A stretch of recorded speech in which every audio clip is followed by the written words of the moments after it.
Hi, I'm Josanne Wright Callender, the author of the Happy Little Garbage Truck picture book and its educational program that teaches social skills and literacy skills. And this week we've been talking about social stories, and I presented yesterday the comic strip conversations.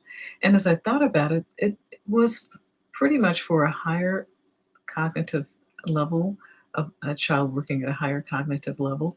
And so, I said, what can we do to help children who may not be verbal or who may not understand how to write out their perceptions as you would with a comic strip conversation?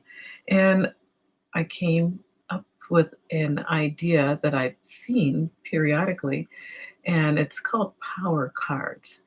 And this seems to be a perfect fit because you take a social story and you shrink it down to one card instead of having like five or six cards or papers that you're carrying around. So the key for this strategy is its portability, and it also includes a social story with the child's special interest figure on it.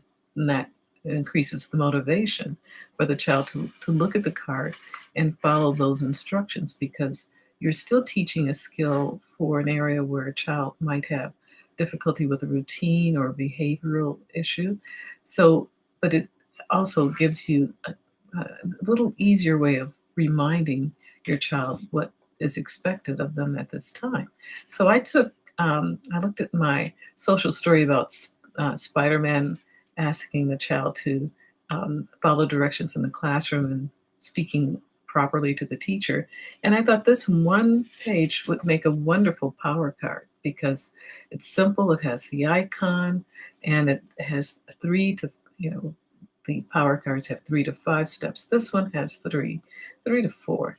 So when asked something to do by an adult, so that's the social context that the child is working on, Spider-Man, or you could say just looks them in the eye, says okay, does it, and checks back. So very simple, and it's a clean kind of instruction, and it doesn't require a lot of verbiage, but it just is very simple.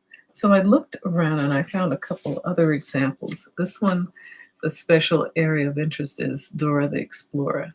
And so it says, just like Dora wants me to remember these 3 things: keep my hands down, use my words with a quiet voice, and keep working hard.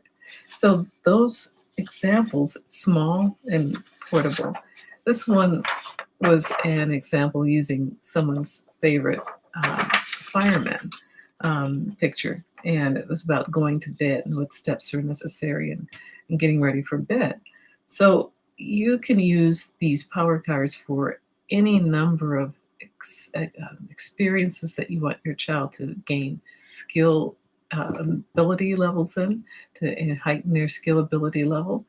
And the wonderful thing is that it's small and you can carry the rule with you wherever you go. Grocery store, it could be to school, whichever. Getting ready for school in the morning as we come to the end of our quarantine period here in California. We're now thinking about what can we do to reestablish those routines. And so power cards are really very effective.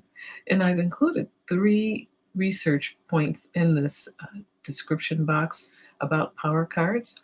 And the most important thing is, after the child attempts to do the activity, is the positive feedback, because as I said, we're modeling the positive mindset to encourage the child to continue to incorporate that within themselves. So hopefully this is a useful tool for you, and tomorrow I'll talk with you then. All right, bye-bye.